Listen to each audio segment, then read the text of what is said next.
আমার 2025-এর অমর একুশে বই মেলায় একটি বই প্রকাশ হয়েছে, কাছের মানুষ। এই বইটা মূলত এই পাঠকদের কিভাবে আকৃষ্ট করবে?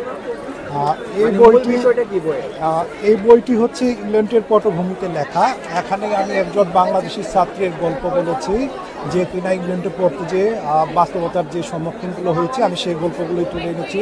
তার যে স্বপ্ন, তার যে পরিবারের স্বপ্ন, সেই গল্পগুলোই এখানে উঠে এসেছে। এখানে গল্পের মূল চরিত্র হচ্ছে পিয়াসকে ঘিরেই আমার উপন্যাসটির সামনের দিকে এগিয়ে নেওয়া হয়েছে। পিয়াস যে ডিপার্টমেন্টে পড়ে, সেই ডিপার্টমেন্টে একজন বাঙালি মেয়ের সঙ্গে পরিচয় হয়। এই পরিচয় তাদের বন্ধুত্বের সম্পর্কে গড়ায় এবং এক সময় তাদের এই বন্ধুত্ব সম্পর্ক প্রেমের সম্পর্কে গড়ে ওঠে। যখন তাদের এই প্রেমের সম্পর্ক খুব জমে ওঠে, ঠিক তখনই পিয়াসের যে প্রেমিকা লিজা, তার চোখ নষ্ট হয়ে যায়। ডাক্তার তাকে বলেন যে তোমার একটি উচ্চ সম্ভাবনা আছে, তুমি পরের বছরের মধ্যে তোমার চোখ সম্পূর্ণভাবে অন্ধ হয়ে যাবে, তুমি অন্ধ হতে যাচ্ছ।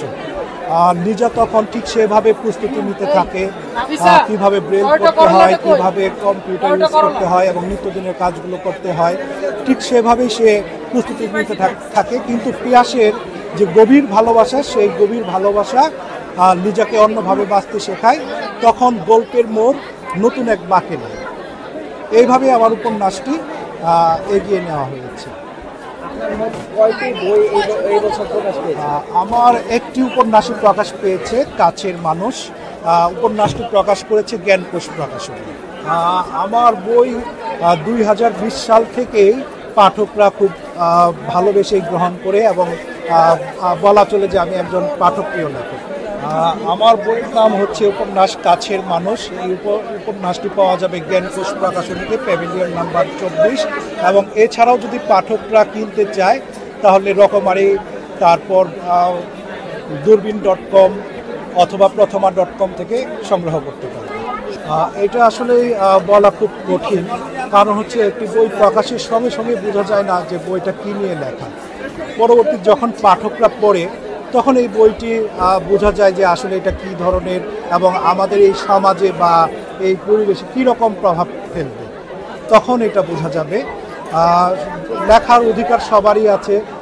এক সময় আমিও তরুণ ছিলাম, যারা এখন বিখ্যাত হয়েছেন তারাও তরুণ ছিল। তরুণ থেকেই সবাই আস্তে আস্তে প্রবীণ হয়ে ওঠে।